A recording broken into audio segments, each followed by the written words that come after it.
Hola a todos, bienvenidos al mundo de las 64 casillas. Les habla Michel, soy jugador profesional de ajedrez, maestro FIDE, he sido entrenador e instructor por varios años. En el día de hoy les voy a enseñar cómo jugar ajedrez desde cero y nos vamos a enfocar en varias áreas, comenzando por el tablero y sus características, las piezas, cómo se mueven, cómo capturan, el jaque y el rey y todo lo relacionado con ellos, jugadas especiales que debes conocer para poder jugar ajedrez y finalmente la anotación y tus primeros pasos, cómo serán y cómo progresar. Así que sin más demora, vamos hacia el tablero de ajedrez, que es donde ocurrirá la batalla en este juego. El tablero de ajedrez es un cuadrado de 8×8 y tiene 64 casillas. Podemos ver que existen 8 líneas verticales y 8 líneas horizontales. A las líneas verticales las vamos a llamar columnas y a las líneas horizontales las llamaremos filas. También existen líneas inclinadas, como esta de acá o esta, que se llamarán diagonales. Siempre que jugamos ajedrez en vivo debemos tener en cuenta que la casilla blanca del tablero nos debe quedar a nuestra mano derecha. Si no lo tenemos así, estará mal ubicado el tablero. A continuación les voy a presentar las piezas que tenemos en la partida de ajedrez. Este es el rey, que es la pieza más importante. Tenemos la dama, que es la pieza más poderosa, la torre, el caballo, el alfil y los peones, que aunque es la pieza más pequeña, ya verán que tiene características muy especiales. Cuando vayamos a comenzar la partida de ajedrez, las piezas van ubicadas en una posición muy específica. Las torres irán en la esquina, le seguirán los caballos, le seguirán los alfiles, dos por bando, sigue rey y dama. Pero bueno, aquí tenemos que especificar algo porque a veces puede crear confusión en cuál de las dos casillas centrales va el rey y va la dama. Hay una forma de predeterminar esto y es que la dama blanca irá en la casilla blanca y a su lado irá el rey. Y bueno, los peones, que son como los guardianes o los soldados, que irán protegiendo a todas las piezas delante de ellas. Lo mismo sucederá con las piezas negras, van ubicadas simétricamente. Solo queremos resaltar la peculiaridad de la dama negra, que va ubicada en la casilla negra, y el rey, que irá al lado. Así que bueno, quedaría así los dos bandos ubicados al principio de la partida. Está predefinido en las reglas del ajedrez que siempre comienzan las blancas, así que bueno, ya saben, así es como queda el inicio de la partida, comenzando las piezas blancas con su primer movimiento. Así es que bueno, vamos a ver cómo es que se mueven cada una de ellas. Esta es la torre, se va a mover por columnas y por filas. Así que bueno, una torre en esta casilla puede moverse hacia adelante, hacia atrás o hacia los lados. Asimismo, si estuviera en una esquina, pudiera moverse de esta forma, por la columna y por la fila. A continuación vamos a hablar de otra pieza, del alfil, que se mueve a través de las diagonales. Así es que un alfil en esta casilla puede avanzar en esta dirección, también puede ir hacia atrás y por acá la misma idea. Si el alfil es de casillas negras, solo estará controlando o moviéndose a través de casillas negras en el tablero. Si es un alfil de casillas blancas, bueno, la misma idea, pero bueno, solo con las casillas blancas. O sea que un alfil solo puede controlar 32 casillas de las 64 que tiene el tablero. Seguidamente hablamos de la dama, que ya les decía es la pieza más poderosa. Una dama ubicada en el centro del tablero puede controlar muchísimas casillas, se puede mover a través de las columnas, de las filas, pero también a través de las diagonales. O sea que al final la dama incluye el movimiento de las dos, de la torre y del alfil. Asimismo, una dama en una esquina del tablero controlaría la columna, la fila y la diagonal. Dicho esto, vamos a ver cómo se mueve la próxima pieza, que sería el rey. Al final el rey es la misma idea que la dama, solo que tiene una limitante, y es que puede moverse en todas las direcciones, pero solo un paso. O sea, igual columnas, filas, pero solo un paso. A veces decimos que el rey es como un viejito, ¿no? Que no puede avanzar muchas casillas. Nos toca hablar del caballo, que es una pieza un poco irregular. O sea, el movimiento del caballo no va a ser como el de las demás piezas, que es a través de columnas y filas y diagonales. El caballo tiene un movimiento en forma de L, avanzando 3 pasos. Por ejemplo, un caballo que está ubicado aquí avanza 2 pasos al frente y uno hacia el lado, y 2 pasos al frente y uno hacia el otro lado. O sea, puede ir hacia esta casilla, puede ir hacia esta casilla. Y lo mismo con otras direcciones, ¿no? O sea, 2 pasos hacia acá y uno hacia el lado y 2 pasos hacia acá y uno hacia el lado. O sea, siempre 3 pasos y en forma de L. Lo mismo pudiéramos decir por acá atrás. 2 y 1, 2 y 1. Y lo mismo en esta dirección. Por acá y por acá. O sea que un caballo ubicado en el centro del tablero puede llegar a controlar hasta 8 casillas. Siempre en forma de L y 3 pasos. Un caballo en la esquina se ve mucho más limitado. Observen que desde acá solo puede controlar estas 2 casillas. O sea, 1, 2 y una L. 1, 2 y una de nuevo una L. Y finalmente vamos a hablar del peón. Y este tiene características muy especiales. El peón se mueve siempre hacia adelante. O sea, no es como otras piezas que pueden retroceder. Por lo tanto, siempre va a estar moviéndose hacia adelante y solo un paso. Aunque tenemos que mencionar que cuando el peón está en la posición inicial, o sea, en la segunda línea, si estamos jugando con piezas blancas, el peón opcionalmente pudiera avanzar 2 pasos. O sea, podemos decidir si lo movemos 1 o 2 casillas solo cuando está en la posición inicial.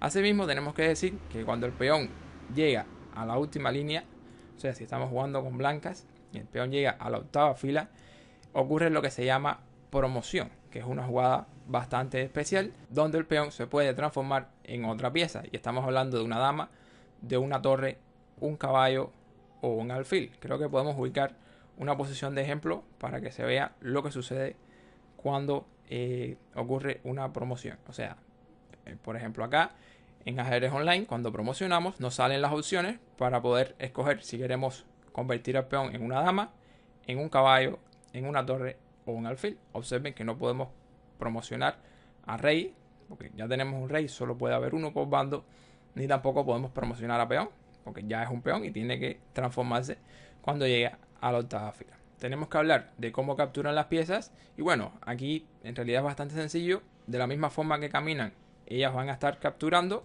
Por lo tanto, si tenemos un alfil y hay un caballo, el alfil se mueve por las diagonales, el alfil desde acá puede capturar el caballo y quedaría ubicado en la misma casilla donde estaba el caballo anteriormente. La única pieza que sí es un poquito más complicada a la hora de entender cómo captura es el peón, porque esta sí camina de una forma y captura de otra.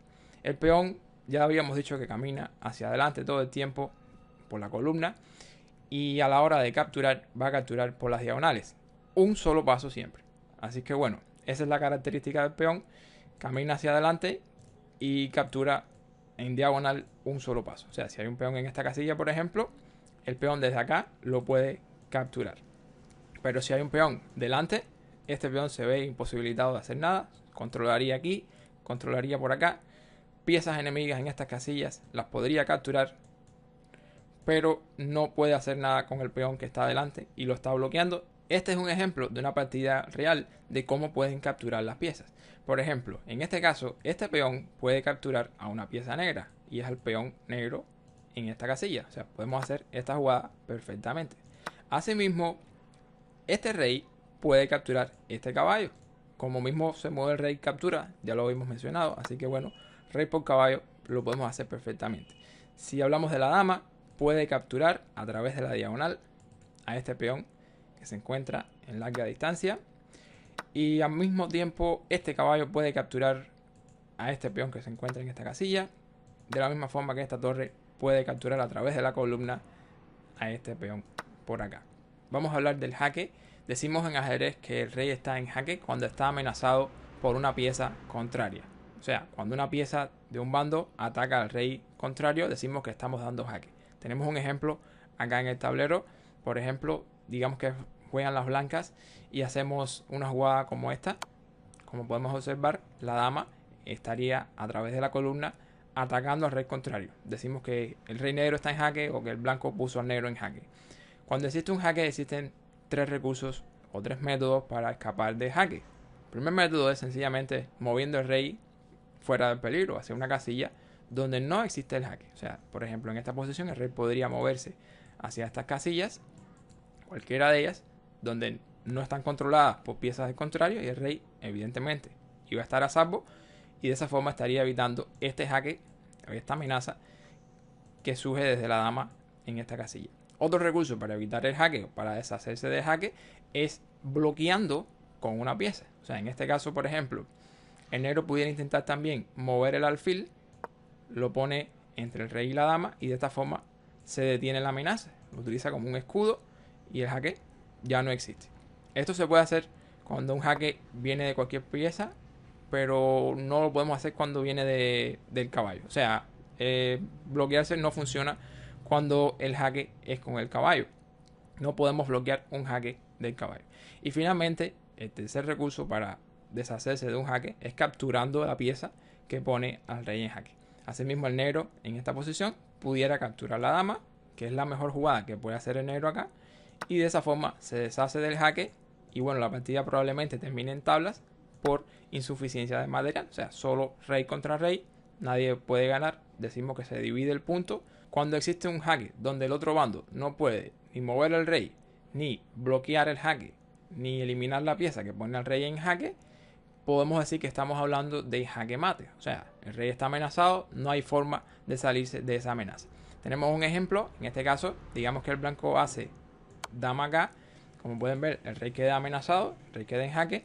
En este caso, el rey no se puede mover. Observen que esta casilla está controlada por la dama. También esta se encuentra controlada por la dama y por el rey. Y esta también se encuentra controlada por el rey. Así es que bueno, el rey no se puede mover. Tampoco pueden bloquear. No existe forma de poner una pieza acá entre la dama y el rey. Y tampoco existe forma de eliminar la pieza que pone al rey en jaque. Por lo tanto, podemos decir que es jaque mate. Ya que estamos hablando y utilizando esta posición, tenemos que mencionar que dos reyes nunca van a estar cerca. O sea, la misma idea está de que si el rey controla, él no puede ir a esa casilla. Bueno, básicamente es lo mismo. Siempre decimos que en la partida de ajedrez, dos reyes nunca van a estar demasiado cerca. Siempre tiene que existir al menos una casilla entre ambos reyes. En el caso de que a un bando le corresponda el turno de jugar, no tenga jugadas legales y el rey no está en jaque, sucede lo que conocemos como posición de ahogado y la partida se considera tablas. Veamos un ejemplo. En esta posición, digamos que el blanco hace dama acá, le corresponde jugar a las negras ahora y bueno, estas casillas están controladas por la dama blanca, el rey no tiene jugada legal, el rey no está en jaque, le corresponde jugar a las negras, así es que es posición de ahogado y la partida se considera tablas. En caso de que el negro pueda hacer alguna jugada legal con otra pieza, o sea, que a pesar de que el rey no se puede mover, otras piezas sí puedan hacerlo, bueno, en ese caso no pasa nada, la partida continúa normalmente. O sea, el negro tendría que mover la otra pieza, por ejemplo acá, moverían el peón y bueno, le corresponde el turno al blanco y la partida continúa normalmente. Existen dos movimientos especiales en la partida de ajedrez que debemos conocer muy bien. Uno de ellos es el enroque y el otro es la captura al paso. En el enroque es donde único vamos a mover dos piezas a la misma vez. El enroque ocurre en una situación como esta, donde podemos mover el rey hacia acá, dos casillas, y la torre irá hacia el otro lado de esta forma. Esto es un poco sorprendente, pero bueno, por eso es que le llamamos movimientos especiales. En este caso el rey lo podemos cargar y soltar en esta casilla. Como pueden ver, la torre automáticamente irá hacia el otro lado. Esto es lo que se conoce como enroque. Asimismo, podemos hacer el enroque en el flanco dama. Este que hicimos es el enroque en el flanco rey, pero también puede ocurrir en el flanco dama. Por ejemplo, hacemos la misma idea, ponemos el rey dos casillas hacia el lado dama y de esa forma la torre moverá automáticamente hacia acá y estaremos haciendo el enroque largo o el enroque del flanco dama. Así que bueno, lo vemos acá en un ejemplo. Le decimos enroque largo porque como pueden ver la torre se mueve tres casillas, mientras que en el enroque corto la torre solo se movió dos casillas. Le decimos el flanco dama a este lado del tablero porque bueno, en la posición inicial siempre las damas van a quedar ubicadas de ese lado y el lado derecho mío en este caso le vamos a llamar el flanco rey porque bueno, los reyes también estarían ubicados por ese lado. Así es que bueno, existen condiciones donde no podemos hacer el enroque, dependiendo, por ejemplo, si ya hemos movido el rey no vamos a poder enrocarnos. Vamos a ver un ejemplo, digamos que hicimos rey acá, nuestro contrario hizo cualquier jugada, regresamos con el rey y ellos hacen otra jugada y si tratamos de enrocarnos ahora no va a funcionar. O sea, voy a arrastrar mi rey, lo trataré de poner por acá, no funciona. Lo mismo por el flanco dama, no funciona. Así que bueno, ya saben, si movimos el rey no nos podemos enrocar. Si movimos la torre del lado donde nos queremos enrocar no va a funcionar, incluso si regresamos. En este caso moví la torre hacia esta casilla y regresé. Y voy a intentar enrocarme ahora y verán que tampoco funciona, porque movimos la torre del lado donde pretendemos enrocarnos. Sin embargo, si pudiéramos intentarlo por el otro lado, teniendo en cuenta que la otra torre no se movió. Así es que vamos a ver. Como pueden ver, funciona perfectamente porque no movimos ni el rey ni la torre de ese lado.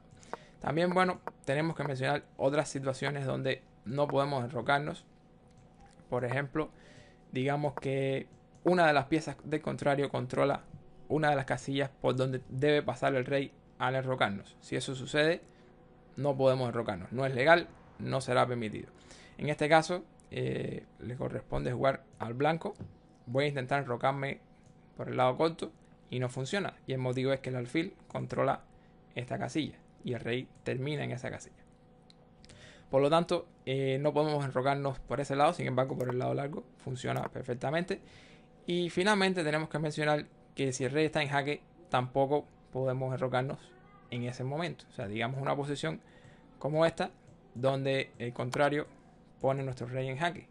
Voy a intentar enrocarme. Como pueden ver, no puedo, no me deja.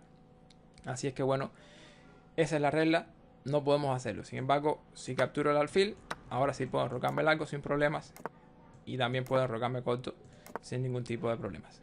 Y además, como es lógico, no podemos enrocarnos si existe una pieza entre el rey y la torre. Por ejemplo, en este caso, si intentamos enrocarnos para el lado largo, no va a funcionar. O sea, no podemos porque la dama está entre el rey y la torre. O sea, vamos a intentarlo. Como pueden ver, no me deja. Y si lo intento por el flanco rey, sí me va a dejar. Debemos hablar de la captura al paso, que es otro movimiento especial. Y bueno, esto sucede cuando un peón sale desde la base, avanza 2 pasos y cae justo próximo o al lado de otro peón enemigo. O sea, por ejemplo, en este caso el peón sale de la base, avanza 2 pasos y cae justo al lado del peón blanco. En este caso podemos hacer lo que se conoce como captura al paso. O sea, el peón pudiera capturar de esta forma, sorprendente, especial, es una jugada especial y bueno, no pasa nada, O sea, capturamos de esta forma. Esta es la captura al paso. Observen que la captura al paso solo lo podemos hacer en ese momento específico donde el peón acaba de moverse, solo en ese turno. Si no hicimos la captura al paso en ese turno, no podemos hacerlo en el siguiente. Digamos que el negro acaba de hacer esta jugada y que el blanco hace, digamos, esta jugada y continúa la partida. Ahora el blanco quiere hacer la captura al paso, no se puede, es solo en el momento donde ocurrió la jugada. O sea, en este caso no funciona la captura al paso. Además, tenemos que resaltar que solo ocurre la captura al paso cuando el peón sale avanzando 2 pasos. O sea, si el negro hace esta jugada, nosotros hacemos un movimiento y ellos hacen esta. Observen que el peón está próximo a nuestro peón, pero no salió de la base, no avanzó 2 pasos, simplemente avanzó 1 y 1. Por lo tanto, en este caso no existe captura al paso. Sin embargo, si el negro hace esta jugada, un peón sale de la base, llega justo al lado de nuestro peón, bueno, podemos hacer la captura al paso sin problemas.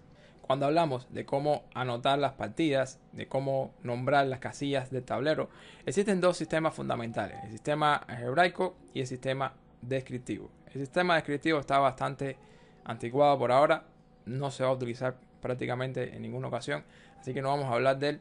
Es bueno que sepan que existe, en algún momento quizás pudieran necesitarlo, muy raramente, pero bueno, todos los libros en la actualidad utilizan el sistema algebraico. ¿En qué consiste ese sistema? Bueno, ellos dividen el tablero en una especie de matriz, ¿no? Donde las columnas las van a nombrar con letras desde la A hasta la H. Asimismo, esta es la columna A, esta de acá, esta es la columna B y así sucesivamente hasta la columna H. Y en el caso de las filas, las van a nombrar con números. Por lo tanto, esta sería la fila 1, esta sería la fila 2 y esta sería la fila 8. Por lo tanto, cuando vamos a nombrar una casilla, sencillamente vemos qué columna y qué fila son las que intersectan esa casilla y de ahí le damos el nombre. Por lo tanto, una casilla como esta sería columna 6, fila 6, sería la casilla C6. Asimismo, esta casilla de acá, columna F, fila 4, sería la casilla F4. Asimismo, cuando estamos escribiendo jugadas, podemos poner el nombre de la pieza adelante y a partir de ahí identificamos qué pieza se movió hacia qué casilla. Existe un detalle importante y es que los peones no los vamos a mencionar. O sea, cuando vemos una casilla sin una pieza adelante, significa que un peón se movió hacia esa casilla. Por ejemplo, al principio de la partida muchas veces jugamos este peón. Esto es lo que se conoce como E4. Ese es el nombre de esa jugada. Digamos que el negro avanza por acá. Esta sería E5. Observen, columna E, casilla 5. Acá, columna E, casilla 4. Por lo tanto, tenemos E4, E5. Continuamos, por ejemplo, con esta jugada. Vemos que es la casilla F3 y que se movió un caballo. Por lo tanto, esto se llama caballo F3. En el sistema de notación escribimos CF3. Asimismo, acá sería C6. En el caso de una captura, sencillamente ponemos una X, o sea, un caballo que captura este peón, pudiéramos decir que es caballo por E5, escribiríamos CX E5. Y en el caso de una captura con peón, estaríamos hablando de algo así como, digamos que un peón en D4 y el negro captura, estaríamos hablando de E, porque el peón está en la columna E, captura D4, o sea, escribiríamos EX D4. Como principiante, creo que existen 3 temas tácticos que te van a ayudar muchísimo en este nivel y no son demasiado complicados y creo que suceden con muchísima frecuencia, así que vamos a hablar de esos 3 temas. El primero es el ataque doble. Digamos una situación como esta, donde juegan las blancas, podemos hacer un ataque doble y ganar material. Por ejemplo, el caballo se podría mover hacia esta casilla, estaría amenazando al rey, estaría poniendo el rey en jaque y a la misma vez estaría atacando a la torre. O sea, cuando una pieza ataca 2 piezas enemigas a la misma vez, estamos hablando de un ataque doble. También le decimos tenedor. Así que bueno, en este caso el rey está en jaque, el negro debe mover el rey y podemos capturar a la torre negra. Existen más ejemplos de ataque doble. Digamos, un ejemplo como este, donde la dama se puede mover hacia esta casilla, pondría el rey en jaque y también amenaza el caballo. Esto es un ataque doble y bueno, ganaríamos material. Digamos que el rey se mueve y la dama puede capturar el caballo. El segundo tema táctico que me gustaría que conocieras es la clavada. En este caso, observen que existen 2 piezas negras en una misma línea, por lo tanto, si el blanco hace esta jugada, va a crearle muchos problemas. Observen que el alfil no se puede mover porque el rey está detrás. Y bueno, si el alfil se mueve, quedaría el rey en jaque. Por lo tanto, sería una jugada ilegal, ¿no? No puede suceder eso. Así es que bueno, la torre amenaza el alfil. Este no se puede mover. Y bueno, en la próxima jugada estaremos capturando esa pieza. Y en este caso decimos que el alfil está clavado.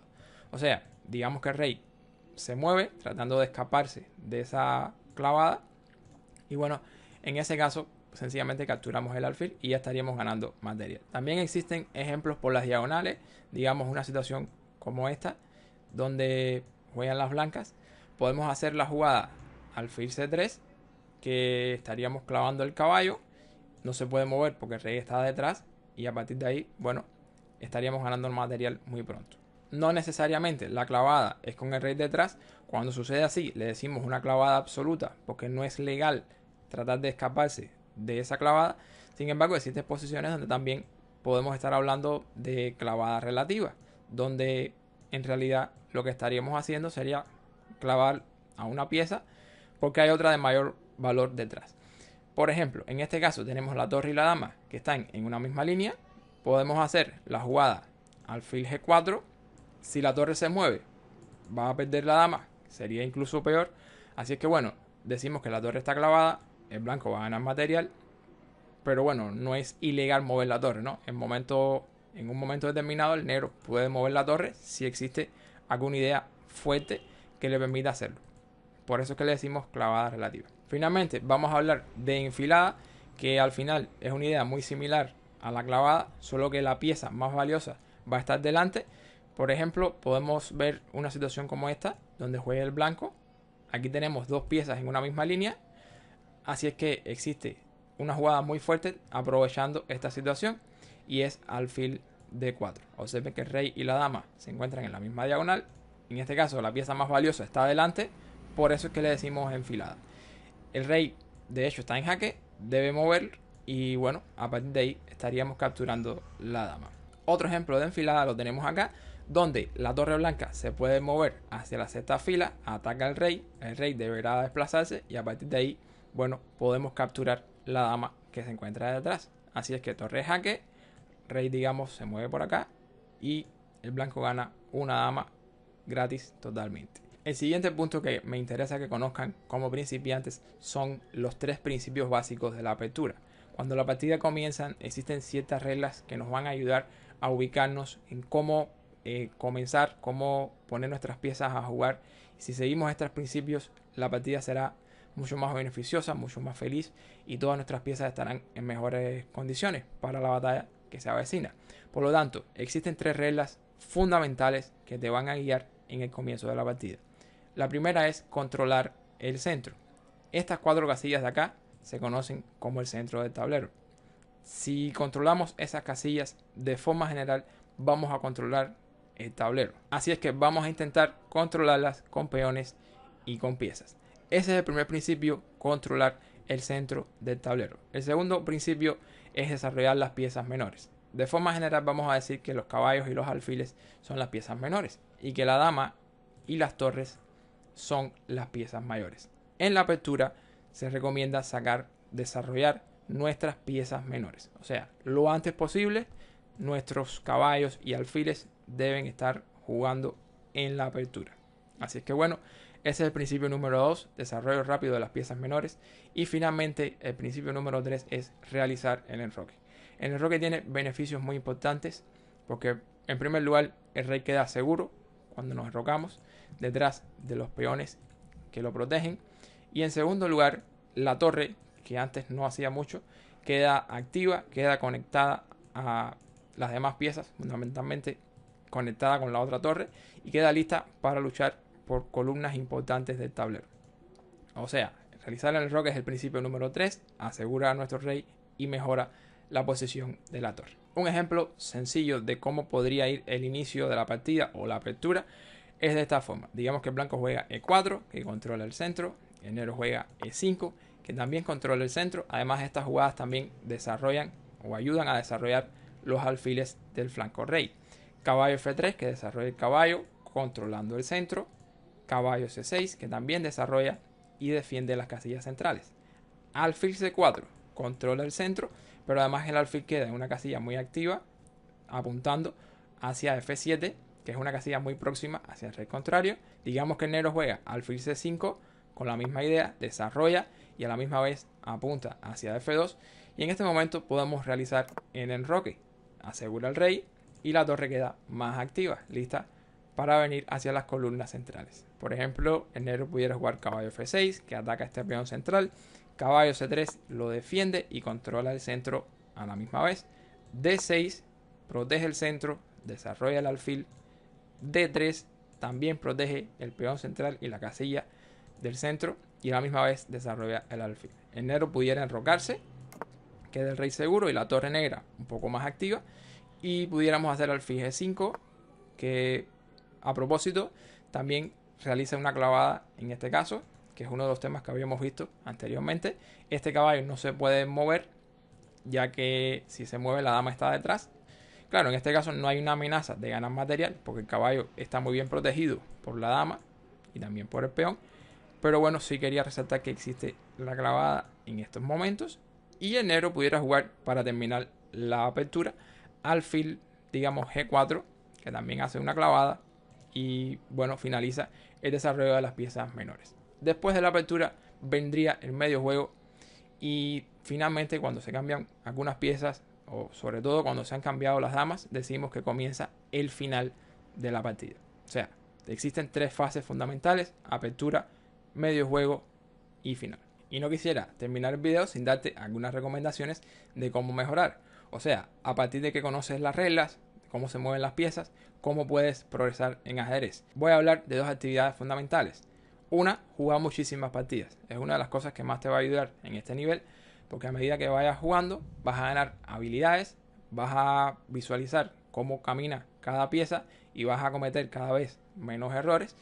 Y cuando juegues y puedas revisar las partidas y ver dónde cometiste errores, vas a aprender de tus propios errores. O sea, revisar las partidas ya es un poco complicado al principio, pero bueno, una vez que logres dar ese paso y logres entender dónde te equivocaste, qué hiciste mal y cómo no cometer el mismo error en la partida siguiente, ya será un buen paso de avance. Así que bueno, jugar muchas partidas es la primera actividad, y si pudieras revisarlas y aprender de los errores, mucho mejor.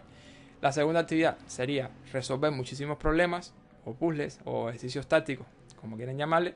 Pero bueno, es fundamental, por supuesto. También existen otras actividades que te van a ayudar a mejorar. Pero bueno, esas dos son esenciales, son fundamentales y probablemente suficientes cuando somos principiantes. A partir de ahí también quería mencionar el control de tiempo con el cual debemos jugar. Debemos evitar, si lo que estamos buscando es progresar, debemos evitar los controles de tiempo de 1 minuto, 3 minutos. No nos van a ayudar demasiado. Pero bueno, 5 minutos, 10 minutos son todavía controles de tiempo entretenidos y que pueden ser útiles para mejorar. Si bueno, tienes tiempo para jugar partidas con 15 minutos o más, por supuesto, también va a ser de muchísima ayuda. Si tienes dudas, déjame saber en los comentarios.